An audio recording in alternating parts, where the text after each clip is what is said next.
What more could you ask from life than beer, hot dogs, pop, and snacks? There's that word pop for those of you not from the Midwest. Soda, Coke, Pepsi, Mountain Dew, those kind of things. But those of you from the Midwest, pop is pop, not soda, and not soda pop. I think in Texas it's called Coke. Everything's a Coke. I'll take a Coke. What kind of Coke do you want? Dr. Pepper.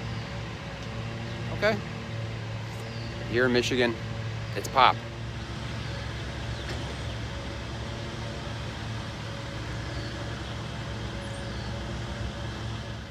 Growing up as a kid, lived in a lot of different places. Part of it was because of the military. The other part is how my parents separated. My mom decided to come back home to Michigan. And I didn't really appreciate the beauty of Michigan when I lived here. But now when I come back, I find every place has this inspirational beauty. When I was a kid, I didn't realize the glory of the water in Michigan and the trees, the lakes, not just the Great Lakes, but the inland lakes, the lake life, living along a creek, a stream, the wildlife, the number of spiders, holy smokes. Living out west in both Arizona and Colorado, I forgot about the number of critters here. Raccoons, skunks, all kinds of critters, all the creepy crawlies. And not that they bother me, but I was just shocked. Like, man, there's so many spider webs everywhere. You just don't see that as much out west. But coming back to Michigan, I'm like, man, how did I ever take this for granted? Don't know. Because there's like this beauty, this power, this energy that comes from the trees, these forests. It is intense. It's so green, so lush, so beautiful. Really impressive. Really grateful to see it. And I wish I could go back and tell my younger self, like, enjoy living here. Because there's gonna come a point in your life where you'll move around, you'll go someplace, and you really gotta enjoy it because you're not gonna be there long. You're gonna go someplace else after this, and you're gonna miss this. Reminds me of that Trace Adkins song, You're Gonna Miss This. So it's just kind of a reminder, live in the moment, enjoy what you have while you have it, good or bad. There's usually more good times than bad times. Ignore those bad times and enjoy it because you're gonna miss this. I started my YouTube channel as a dedication to my father and his adventures, as well as a dedication to my mom and her ever-looming wanderlust. This is a woman that could travel at the drop of a hat. Yep, I got clothes on my back, food in my belly. Let's travel, let's go. Need to plan for it, just get in a car, plane, train, and go.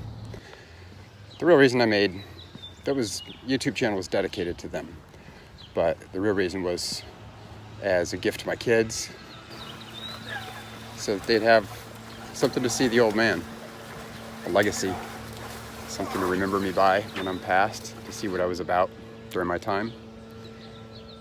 My YouTube channel was never about likes, followings, views, attention. It wasn't about me. Well, indirectly. It was to leave a legacy for my kids, something easily accessible. Like my parents have old video from the late 1950s, 1960s, 1970s, and it's in so many different formats. You have to have those devices to play those things, and I have them, but it's not convenient, and the quality is awful, to say the least. The nice thing about YouTube is that it allows the storage, and that storage will be updated, from standard definition to high definition and whatever's next after high definition. So it allows for, the updates and accessibility to my kids. So when they're my age, they can look back on my adventures. My biggest problem, my biggest mistake was that I have been wanting to do this for years of my life, record my adventures, other than just photos, which there's lots of photos in a shoebox somewhere. Lots of photos in a shoebox. It's actually in a big plastic tote of adventures I've taken. And I need to convert those into a different format.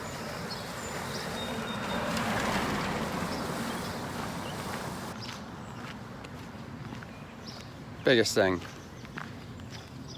is that I didn't start making that channel until late into year 46 of my life. And I wanted to do it before.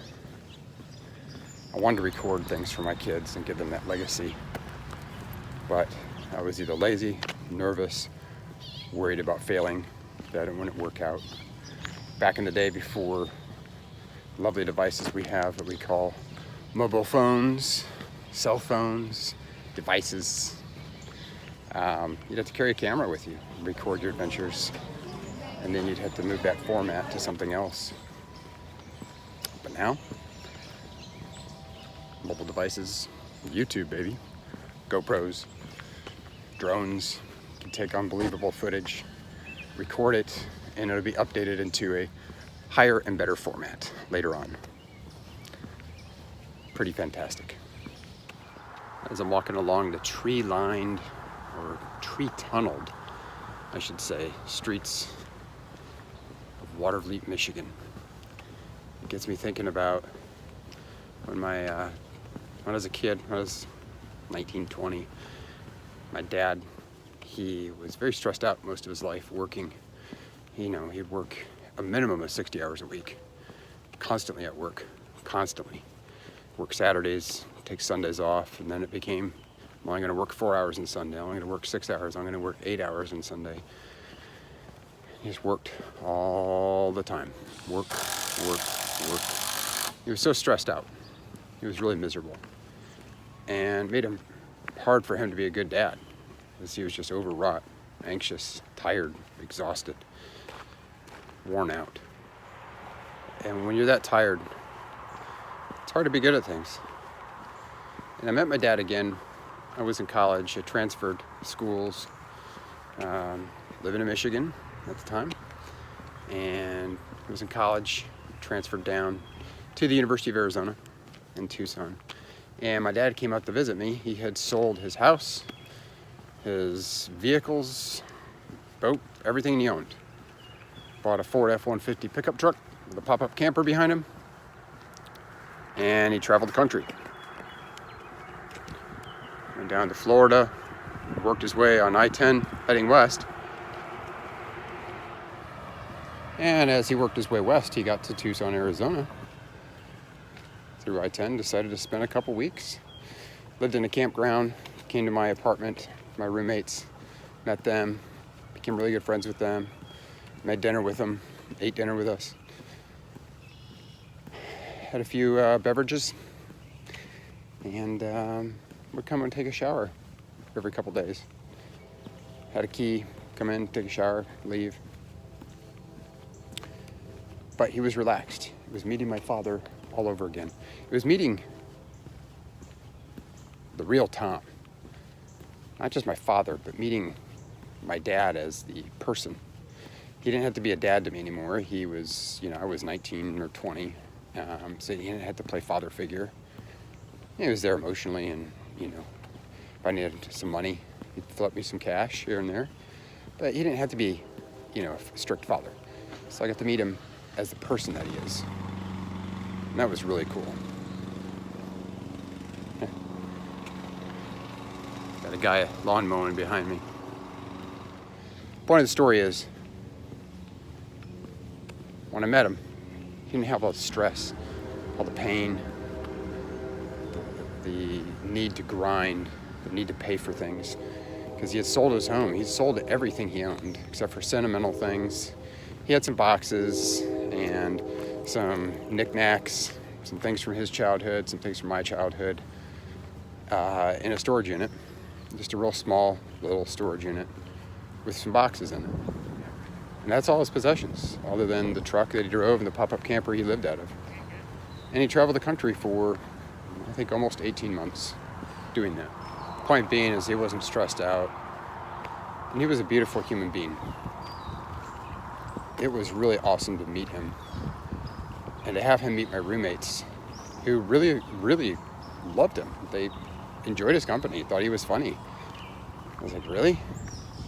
But then, as I started to get to know him, I enjoyed his company, and I thought he was funny, and he was fun to be around. So my point isn't that we should all quit our jobs and travel the country. That's not the point. The point is that our authentic self, whoever we really truly are, without the stress of life, responsibility, and the worries of everyday life, that person is beautiful.